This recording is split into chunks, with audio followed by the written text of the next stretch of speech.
The island right now, last time I was there was right at the beginning of the summer. But obviously right now the island is just sending the message that they are ready to receive tourists. And I think if anybody wants to be helping the island, tourism is a way to do it. The hotels are ready for you. But here we are seeing right now how a year later we are still discovering that sometimes water was forgotten in the middle of an airport, that food was forgotten and led to rot in the middle of a port when people a year ago were going thirsty and hungry.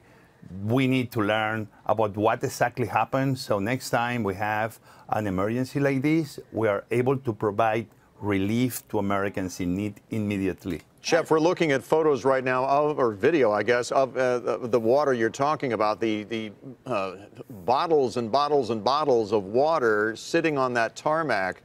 And hasn't that been the real problem in the aftermath of Maria, that there's just been so much bureaucratic red tape or infighting in the government there in Puerto Rico that has been counterproductive in trying to get the island nation back on its feet again?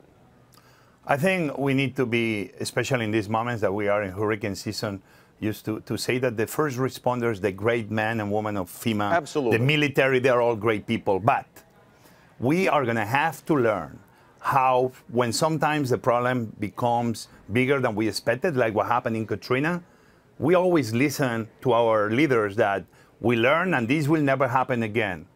I'm going to tell you, Il Maria was a disaster because federal government, the regional government, the different big NGOs, at the end of the day, they were not working together as one. For example, we had a big hospital ship that was empty when people actually were dying in hospitals with no electricity. How it is possible that we have the best hospital on the sea and the hospital goes for weeks almost empty? We need to find out answers to these problems, because if not, will happen again.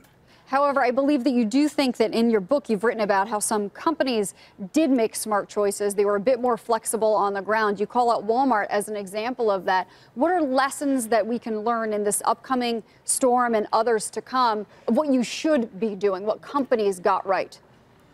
That we need to be letting the private sector come in, because sometimes they have the expertise. The electricity was not repaired on time because it took too long to make the right decision. In part was the governor. Some people say in part was FEMA. But in the feeling, we had almost 3 million Americans with empty shelves in the supermarkets.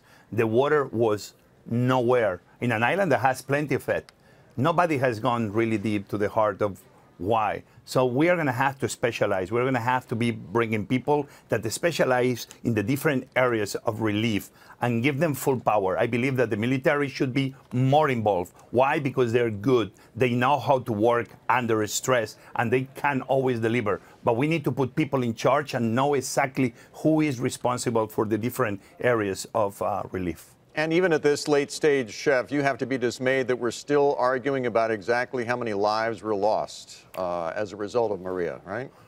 To me, I think this is insane. And actually, nobody should be proud. And actually, we should be honoring those people, those men and women that die. What is astonishing to me is that a year later, we're still talking about this.